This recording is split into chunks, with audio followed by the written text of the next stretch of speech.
Welcome to Ethical Economics, a campaigning podcast series that puts people, fairness and freedom at the heart of economic life. Today I'm speaking with Dom Frisby, possibly the world's first economic investor-comedian who is also a passionate libertarian. He's recently re-released his best-selling book, Life After the State, Why We Don't Need Government, and that is the focus of this podcast. Dom began his work in this field trying to figure out how to make his own investments, which led him to gold, to understanding how governments steal from their citizens through money printing, more accurately described as fiat currency, and this interest led to other precious metals and then to Bitcoin, of which he was an early adopter, and he even wrote the first mainstream book on the benefits of cryptocurrencies. In this podcast we focus on why he believes governments will always fail and, subject to the presence of market forces, will offer inferior outcomes to the private sector. Dom, welcome to the podcast. Thank you very much, Jonathan. A pleasure to be here. So I understand that you're in Edinburgh right now at the Fringe, is that right? Absolutely right. Yeah, I'm doing a show about the history of mining, about the importance of mining, and it's one of my lectures with funny bits. And if any of your viewers and listeners happen to be in Edinburgh, it's at 2:00 every afternoon in the room in which Adam Smith wrote Wealth of Nations. How about that at 2:00? And I'm taking the show to London on October the 9th and 10th, if any of you are around then. Wow, fantastic. We'll definitely get tickets for that. And I know you've just reissued Life After the State. Mm-hmm. Yeah, the publisher's rights reverted to me, and rather than leave it unpublished, I just self-published it, yeah. So that was one of my favourite books, Life After the State. Now, I got pages and pages of notes when I first read it for our first podcast. And one of the things that stood out for me was the quote at the very beginning from Lao Tzu, which is the more laws and restrictions there are, the poorer people become. The more rules and regulations, the more thieves and robbers. Therefore, the sage says, I take no action and people are reformed. I enjoy peace and people become honest. I do nothing and people become rich. I have no desires and people return to the good and simple life. Great quote, isn't it? It's just amazing.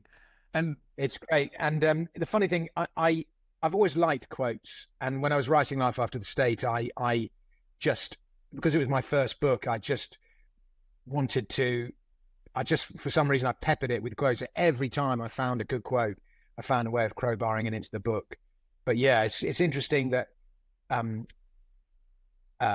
in ancient China, they were talking about small government, laissez-faire government that doesn't get involved, government that lets people get on with it, and the result is greater wealth, both actual wealth and spiritual wealth as well.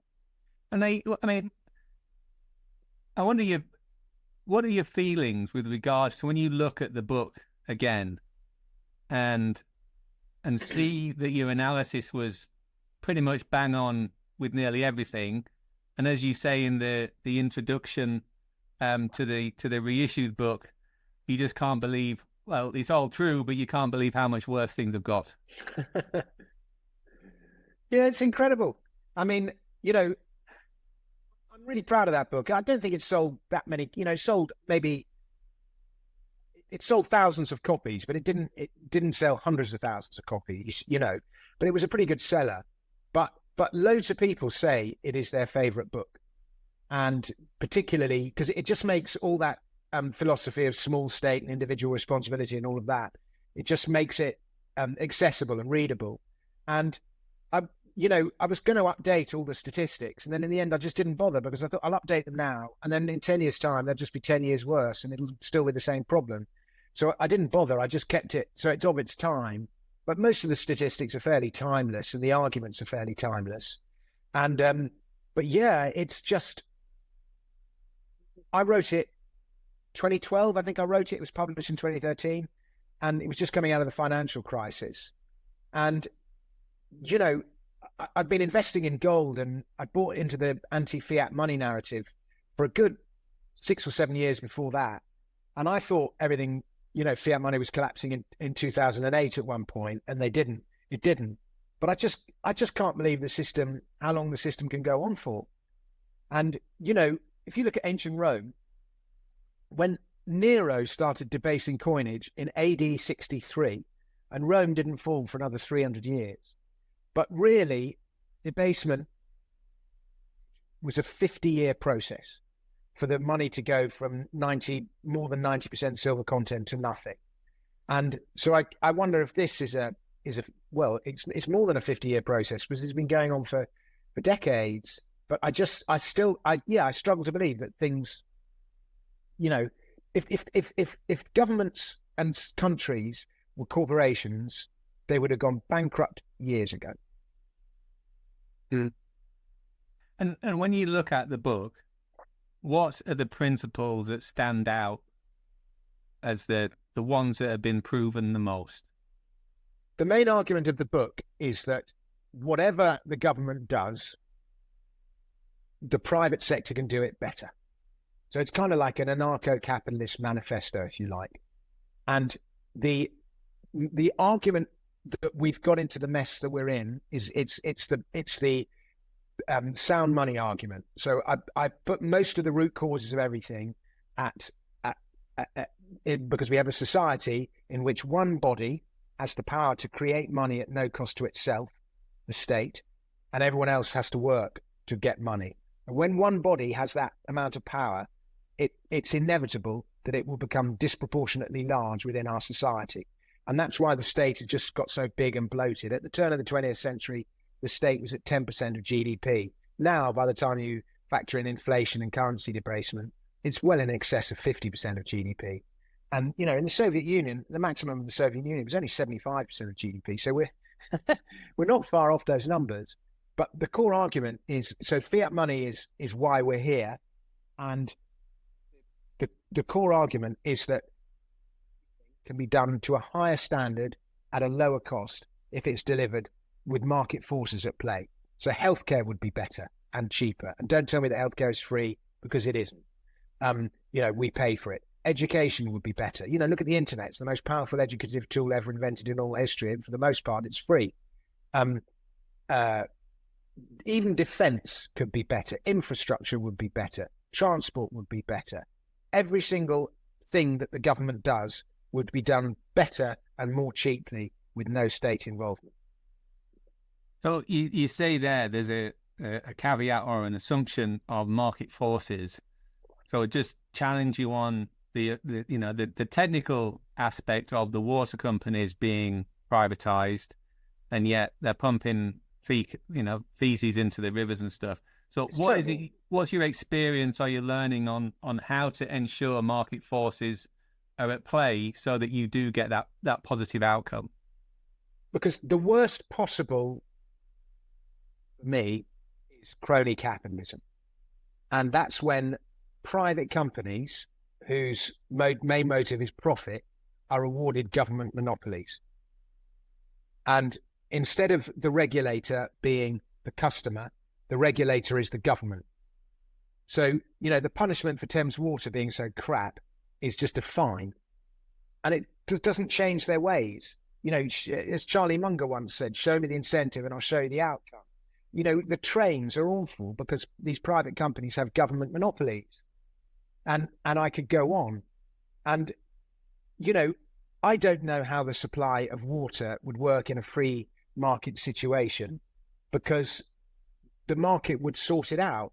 But a combination of customer buying and market forces and, reviews and all these things and competition, if there were loads of different companies all competing to provide water, the water would be better, wouldn't have fluoride and all that other there'd be alternatives to having fluoride water. And it would be quickly exposed by the media which companies are running sewage into the waterways and which companies aren't.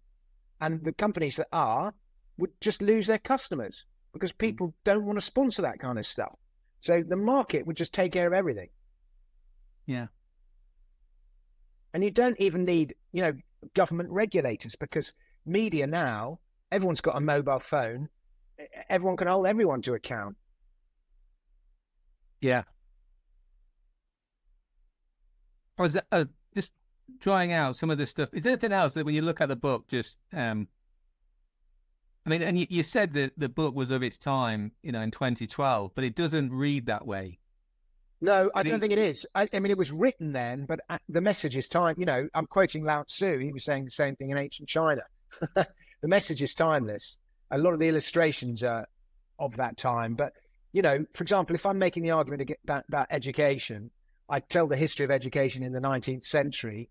And by the time that education, the Forster Act and education was made compulsory and state education and all of that, more than 95% of the population was literate anyway. They'd done it by themselves. They didn't need it to be, they didn't need education to be compulsory. And people learn better when they're learning on a voluntary basis anyway. It's when you make stuff compulsory, they don't learn linear as well because it becomes a chore rather than a pleasure. No, it's I was thinking about what you said about in the 1909 and our conversation, which I'll link into for people to go back to if they're interested. The 1909 People's Budget, and what you just said there about the solution had already been found, executed, and delivered the result, and then the government comes in and takes it over, and then all the innovation that created the result is now gone because the government now in charge. All right, and they can then take credit for the results that were already happening anyway. Yeah, that's exactly what happened. The National Insurance Act, that was kind of the beginning of the end. And the National Insurance Act was several acts over several years, but it was, it was the beginning of the end, and it was because they were worried about that bottom 5%. And the friendly societies was such a successful model of the day. You have to judge them by the context of today, but they provided healthcare locally, they provided education, welfare, all those things, and they were so good, which they were offered at the time, that the government copied them and made national insurance compulsory, and people couldn't afford to pay their insurance twice. Once into national insurance, once into private insurance. So they paid the national one because they had to. They stopped paying for the private insurance, and their friendly societies all died. The only one that survived just about is the co-op. Yeah. No, amazing. It's really sad. And they just the friendly societies had emerged quite organically by market forces because people needed them, and they provided all these essential local services, and doctors were way more accountable under the, if some of the friendly societies behave like some GPs do today, they'd just be sacked and they'd be replaced with another doctor. But the British Medical Association hated the fact that their doctors were held to account, and so it was all for, the NHS and all the rest of it when that came around. And then we learned, how did Bevan get the doctors to agree? He stuffed their mouths with gold. That's what he said. He bribed them, basically. And now we're just seeing all these 20% pay rises for doctors. I mean, the doctors not earn enough money. It's such a clusterfuck, the NHS. It really is awful. Yeah. It's the most, and it's not just that it wastes money. It wastes, it's just inherently wasteful of stuff. It's environmentally damaging. It's just inefficient on so many different levels. It's quite immoral how wasteful the NHS is, and yet people insist that more money would sort it out. It won't. No, I'm getting the impression that you didn't bang a pan for the NHS during lockdown. I went out at 8 o'clock to view my neighbours banging pans. Were you a conscientious object? And I booed under my breath without wishing to incur the wrath of the neighbours. One of the, I guess, but it's a religion. It's become our religion. The state now does the things that the church used to do, provides care, provides welfare, provides education, and so we start worshipping the altar of the state. So stupid, but that's what's happened. Well, do you know? It's one of those things where when you're making a change, how fiendishly difficult it is to persuade people that a managed retreat is much better than an inevitable collapse. But it requires, yeah. I was just going to say, you can't persuade people. Like, to most people, if you say no NHS, that means no care. It doesn't mean better care and cheaper care. It means no care. And people, some people get their head around that, but you're never going to get that past the media, you're not going to win that argument. So you just have to let the whole thing implode, in my opinion. There's no point even making, I make the argument on podcasts, but I'm not going to go on Question Time and just get absolutely, well, partly because I don't get invited on it, but I wouldn't go on there and just get absolutely lynched for suggesting that the NHS is crap. And that's what happens to people, because you're slighting their religion. And it's I can see the positive and the morale behind people who work for the NHS. God Almighty, this morale is so low. I know someone who's been campaigning for change in their department, and they've had 18 months to 2 years of bullying from the organisation to get her to withdraw her complaints about the whistleblowing that she did about standards in the department. And so in terms of in presence of market forces such as response to feedback, changing, and offering innovative services and so on and so forth, there's that total absence. And I think it's one of those things where when I look at it,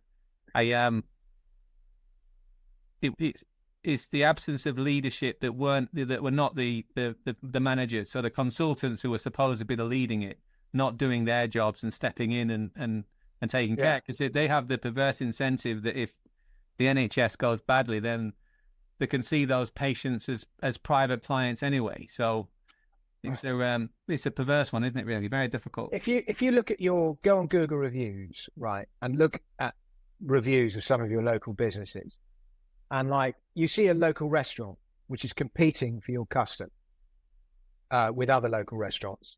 The good ones will all have 4.5 stars, and sometimes even above that. Then look at your local GP, which doesn't have to compete for your custom. It's always 2.5 stars and below.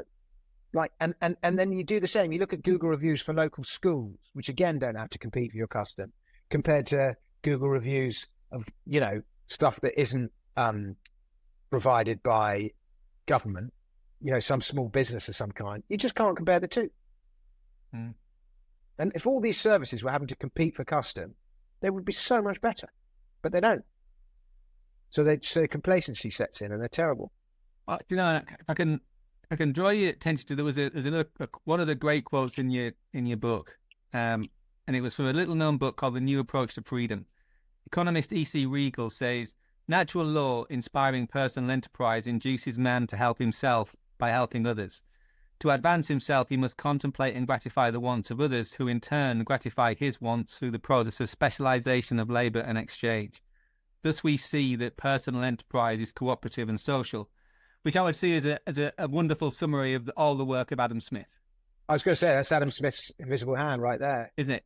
And the quote that you mentioned in the last podcast about the the butcher, the baker, the candlestick maker don't operate out of the good of the society. They operate out of their own self-interest. Mm. I just wonder about the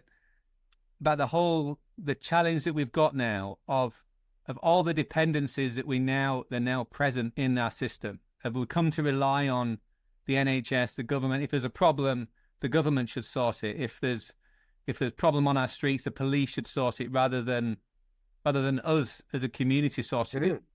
And I was just wondering if this would be the time to ask ourselves, well, how could we rebuild a friendly society and the values that were present to create the local solutions that I'm convinced that they would if we work together to create a local solution.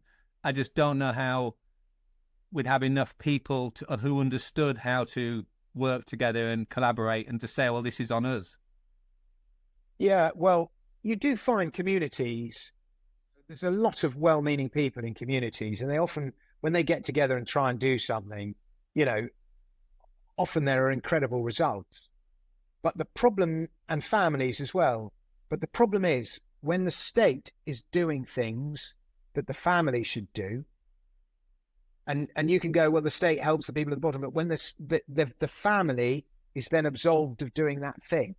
Well, when you've paid your taxes so that the state does this, you are then absolved of the responsibility because you're like, I've paid my taxes and it's doing this. The other problem is because you've paid your taxes, you are disempowered because you have less capital. If you hadn't paid your taxes and you had twice as much capital as you have, you would have more money to invest. You would have more power to make some of these things happen. But so that's the dynamic. It's you're weakened. The responsibility to do it is taken by the state, but also the ability, the power to do it is taken by the state because of the disempowering effect of taxes. And so, in my opinion, while there will always be good local initiatives, and they'll organise a street party, or they'll organise some local thing, or they have a whip round or whatever, and you get really tight-knit communities like Lewis or whatever, and they invent their own money, the Lewis pound or the Brixton pound or something. But ultimately, it's pissing in the wind, and it's a small. It's good that they're doing it, but ultimately, I just think these things will happen inevitably once the state disappears. But you can't. You're almost wasting your time. I don't want to say you're wasting your time because they're really important. But when you try and do these things now, they're twice as hard because you're doing them, and the state's getting in the way, and it's also disempowering you. So it's just really, really hard. And do you see? You've got this vision in the book. Do you see any way of building a bridge between the current reality that we've got and the new society, or the renewed society, I guess would be a better phrase for it? Well, I think the biggest life raft we've got is Bitcoin, and I'm a big believer in sound money fixes all of this, and Bitcoiners talk about Bitcoin fixes this, and there's this scenario they describe called hyper-Bitcoinization, which is the sudden and rapid adoption of Bitcoin in the face of falling currencies elsewhere, but if Bitcoin carries on doing what it's been doing, then there is a solution there, because we've got this apolitical money that nobody can print that is sound, but while governments have this control of money, and while that money still has some value, I don't think anything can happen. We need fiat to carry on declining, and gold and Bitcoin to carry on appreciating to the point at which people just stop using government money. And once that happens, then everything falls apart, because all the contracts are in government money, and then we can rebuild. So, I mean, it's in your book, you talk about Milton Friedman talking about the essential need of a crisis, but also the way in which governments exploit a crisis to impose more taxation and more imposition, rather than the opposite. You were seeing it now with all these riots. The rioters think, they're expressing their anger, but they also think, they're getting their message across, and it doesn't matter if they're rioting.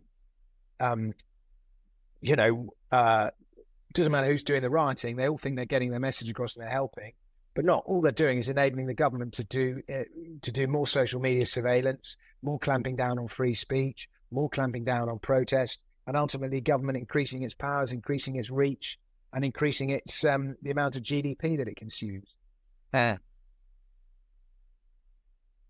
It's very bleak. I just sort of block it out and go and write comic songs.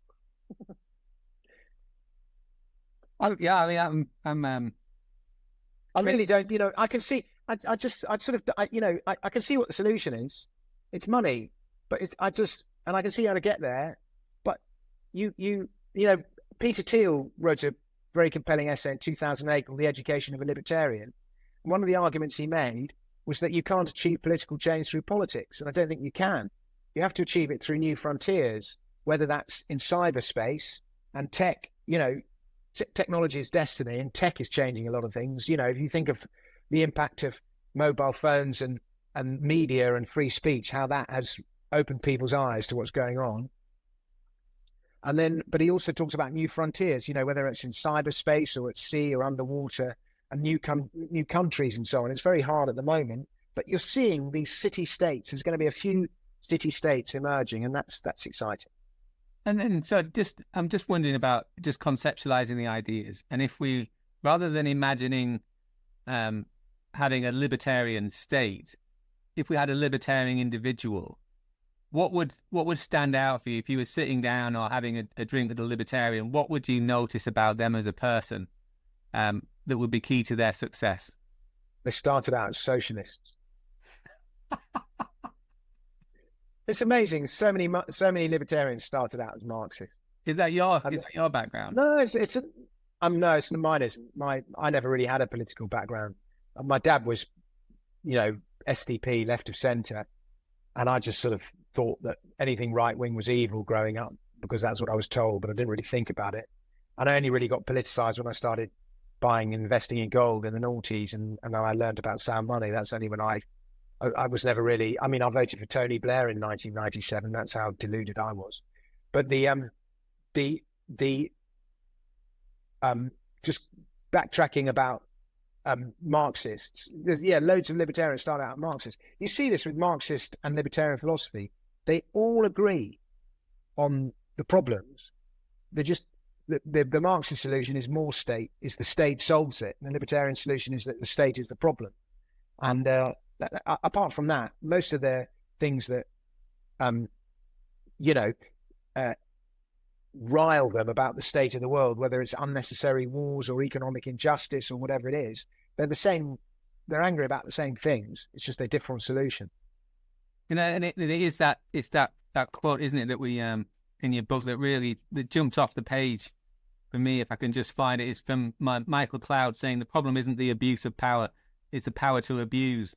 And when I look at the solutions for me of how to manage a withdrawal, is that the challenge is size and bigness, too bigly to, for want of a better phrase of everything, too big state, too big companies as well, the way that some organizations can be so big that they're distorting the market and destroying market forces. It just can't, sorry to talk over you, Jonathan, but it just can't happen. If you look at the way society is set up, the way Westminster is, the way the civil service is, the way the NHS is, the way the education system is, the way that Google and all, it just cannot happen. In what do you mean? What can't happen? The change that we all want, it can't happen voluntarily. Nobody's just going to back down and cede power. It just, you look at your friend who just tried to do one tiny change in their NHS job. He just got bullied and his life made a misery, or her life made a misery for 2 years. It just cannot happen while the money is everything. And if money can lose its power, then everything else then everything will go bust and we can start again. But while money still has power and government still has this power to create money at no cost to itself, it will be disproportionately powerful. It is inevitable. And so the other thing about libertarian then is that they're possibly and probably a recovering Marxist. What else about them? I mean, high levels of you can go and be a libertarian. It's quite easy to have a libertarian existence. You just go and be a digital nomad, Rees-Mogg's sovereign individual, and pay tax to no man and travel from place to place. But it takes quite a lot of effort leading a libertarian existence and exiting the system. And a lot of the time, it's just easier to be in the system and moan about it. And particularly if you want to take roots in one particular place, which a lot of human beings want to do. And so,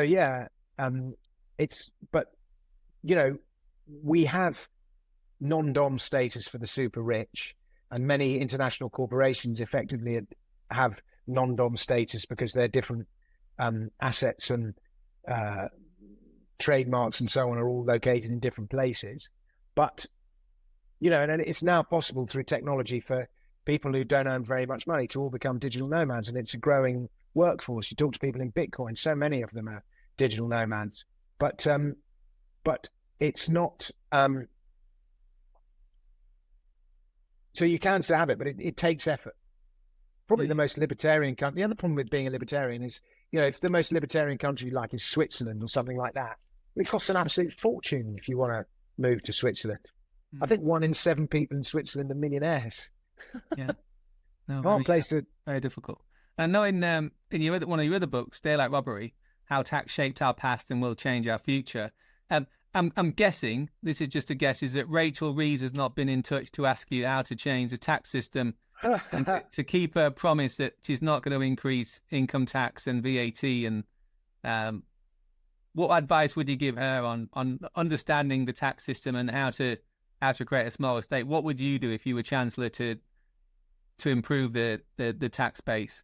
Well, in an ideal world, I would not tax income. I wouldn't tax it nearly as much. And I would like, you design a society by the way you tax it. And it's fundamental to a society, taxation. And you design all the incentives and you determine that country's destiny by the way you tax it, whether it's going to be prosperous or poor, whether the people are going to be free or subordinated. Taxation is a measure of liberty. The more you're taxed, the less liberty you have, and the less power you have. And you know, you have at one extreme, you have a slave who owns none of his own labor or indeed none of his own body. And at the other extreme, you have an anarchy where there's no taxation and everyone owns their own labor in their entirety. And at the moment, we own about 50 or 60% we own about maybe 50% of our own labor. And the rest is taken from us in taxation. And, you know, in any given day, if you work an 8-hour day, well, the first 4 hours are working to fund the government. It's not free. That's what's happening. And so the first thing I would do is tax people less. But in terms of the tax code specifically, I would reduce income tax. I'd simplify the tax code. We have the longest tax code in the world. I'd go to flat taxes on income tax, 10 or 15%. I mean, obviously, it's just not realistic, but that's what I would do if we're talking about, you know, an idealized thing. And I would tax the location of land rather than income. So, for example, if you own a really expensive house in Westminster, the majority of the taxes that you pay to the government would be based on the value of the land under your house rather than on the income. Because in the one hand, you're producing, you're taxing something that's unproductive, and the other hand, you're taxing something that's productive. The labor is productive, but let's just say you own that prime city centre real estate. Well, it's worth so much because of the needs of the community. It's the community that's made that prime city centre real estate so valuable. Obviously, you've improved the land and built a beautiful house on it, but it's the land in its undervalued in its unimproved state that you would tax. And I call it location value tax, but it's basically an iteration of what Henry George used to talk about. And he based the game Monopoly was based on it, showing you how evil land ownership is and how exploitative monopolistic capitalism is. And you know, it would be based on Henry George, who was the 19th century American philosopher who wrote this book all about it. And it was originally called land value tax, but I don't like that because as soon as you say that, you think farmers pay loads, but they wouldn't. I call it location value tax. And, you know, under this taxation system, you know, the Crown, which owns Buckingham Palace, which is, you know, about as prime city centre real estate as you get, would pay an enormous amount. And you know, a farmer with 20 acres in Lincolnshire would pay nothing because his land's not worth anything. Looking at the markets, I've seen you've been doing quite a lot of work on the interaction between the land and property market and gold and silver. Yeah. Giving our listeners just a take on that, 'cause I think you're long on precious metals. Is that right? Well, I like precious metals on point of principle. I think I'll always be long precious metals. But specifically, that article, so there's three functions of money. One is to be a medium of exchange, one is to be a store of value, and one is to be a unit of account. And obviously, the pound is a pretty good medium of exchange because of modern fintech. You can make instantaneous payments on your phone and it's really good. But that's not because of the pound, that's because of all the fintech around the pound. It's an absolutely terrible store of value. Just since 2020, the pound's lost 37% of its purchasing power, I read this week. So more than a third of the value of your money is gone in 4 years. And we only use the pound as a unit of account because we have to declare our taxes. We have to declare in pounds. But actually, because we're using something that's constantly losing purchasing power, it's a stupid unit of account, because you want something that's much more constant. Well, gold is obviously constant because it's been there since the beginning of time, and you can't artificially increase its supply. Its supply grows at the same rate as the population does, and always has. So gold is a better unit of account. Governments can't print it, and if you measure house prices and you use, instead of pounds as your unit of account, you use gold, you'll see that house prices are actually lower now than they were 15 years ago or something, or 20 years ago. And in fact, house prices are the same as they were in the 1950s. If you use gold as your unit account, it takes about 200 ounces of gold to buy the average UK house. Amazing. And it just shows you what that is. Is people think they've got rich on the housing market, and yes, they have. But what's also happened is just the pound has declined in value, and nobody can see it. You have all these arguments about unaffordable housing and all the rest of it, and it's all to do with the decline in the value of money, and you just can't see it. But when you use gold as your unit of account, suddenly it changes the prism through which you view things. And your current show on, so if people can't get to Edinburgh to look at mining, you'll be doing it in London a few times. Will it be available on the internet as well? Will you be doing a recording? I might, if I remember, record it and stick it on the internet, but I'll probably forget, knowing me. In fact, I'll write a note to self to get a cameraman in and record it. But yeah, I'll probably stick it on the internet, and or maybe I'll record the one in London.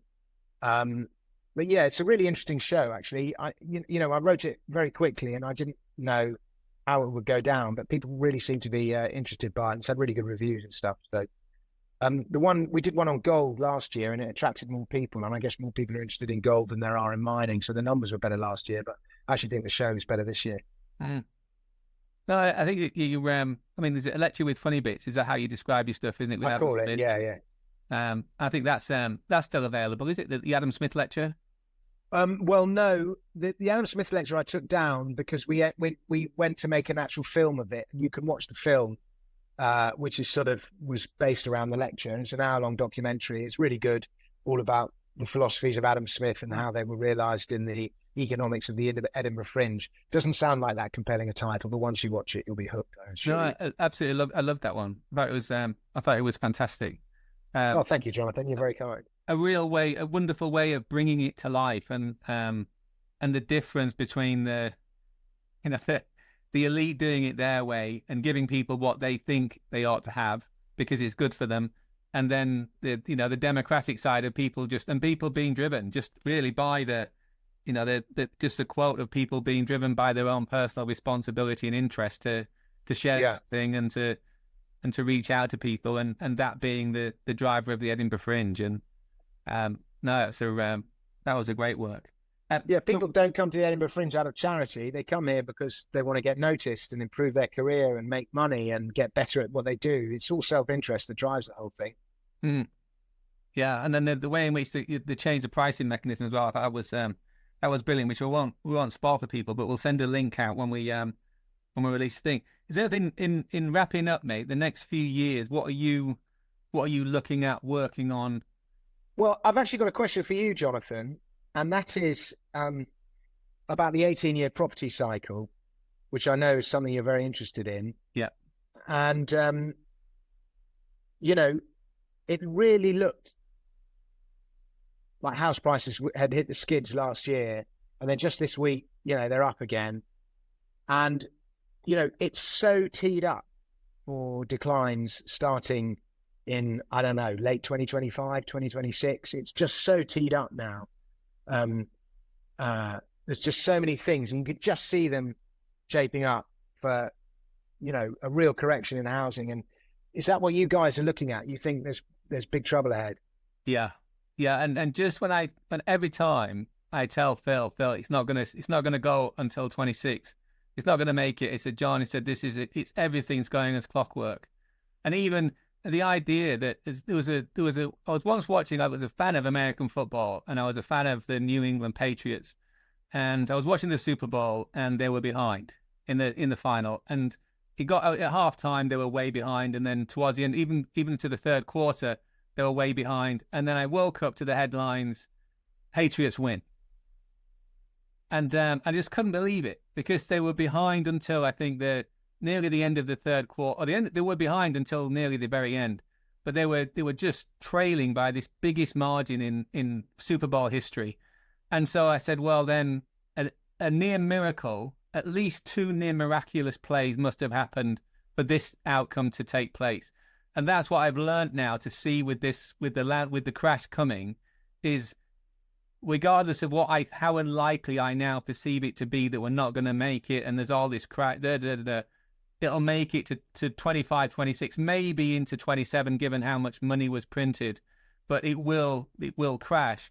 And then then it's all on for the West, because you've got other things that are going to be driving it, like de-dollarization, like just the weakness in our economy and the way in which our economy now, and in exactly the same way as your book now 12 years on is even more true than it was 12 years ago, that we've now got to be thinking about, well, how do we navigate this, and how do we stop these shocking solutions that would come out of the government saying you can keep all your money, but it has to be digital, and this is when everybody has to be forced to accept a digital currency rather than Bitcoin.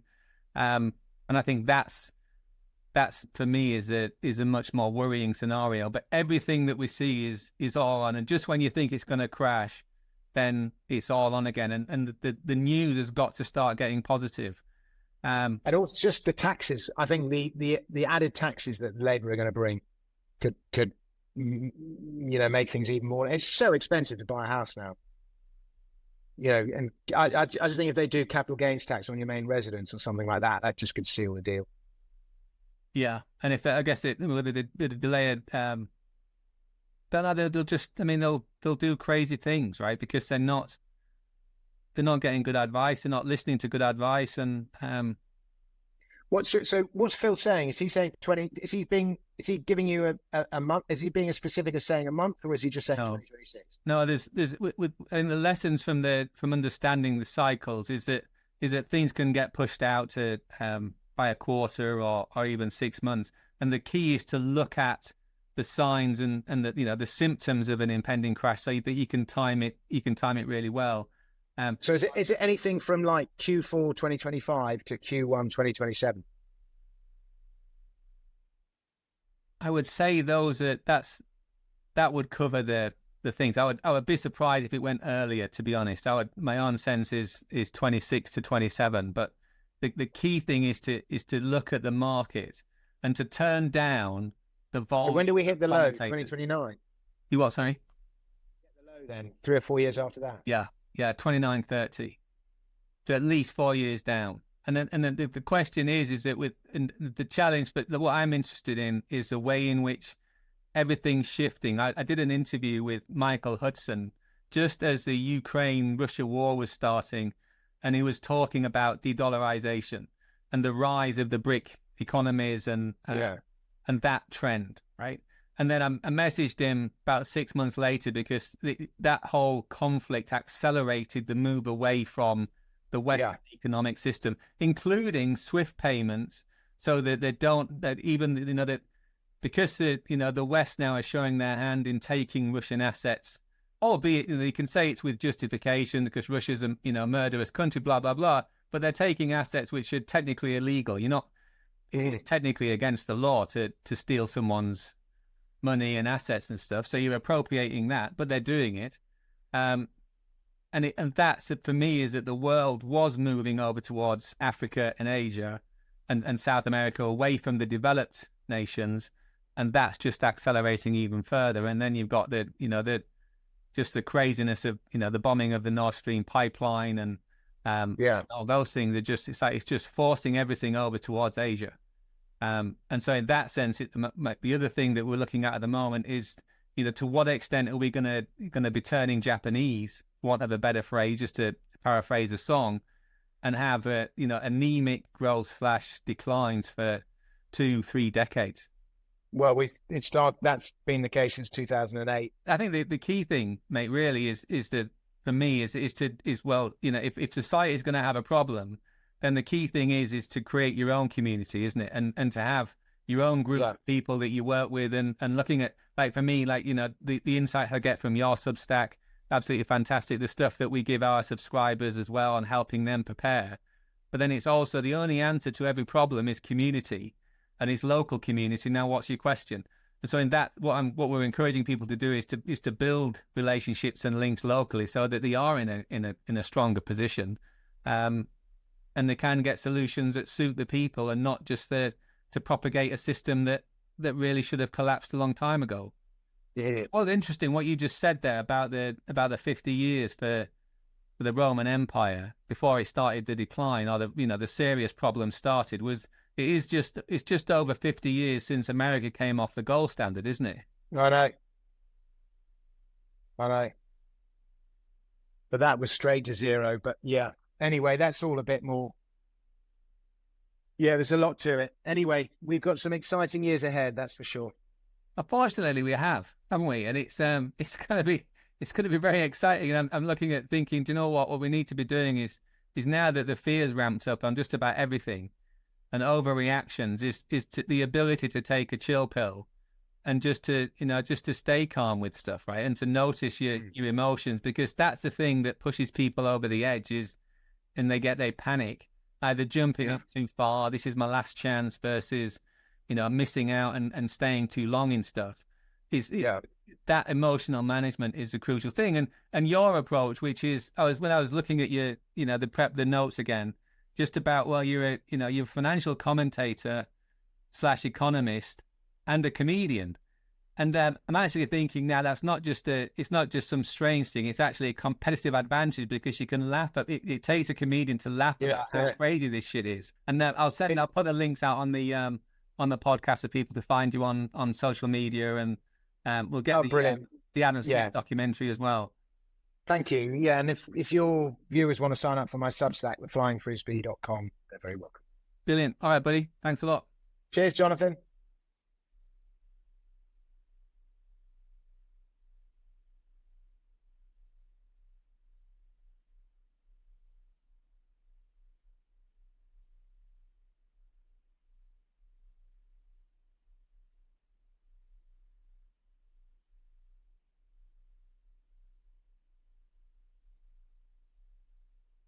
Thank you for listening. If you want to find out more information, check out the Ethical Economics website, where you'll find more information about our authors and the work of our sponsor, Shepheard-Walwyn.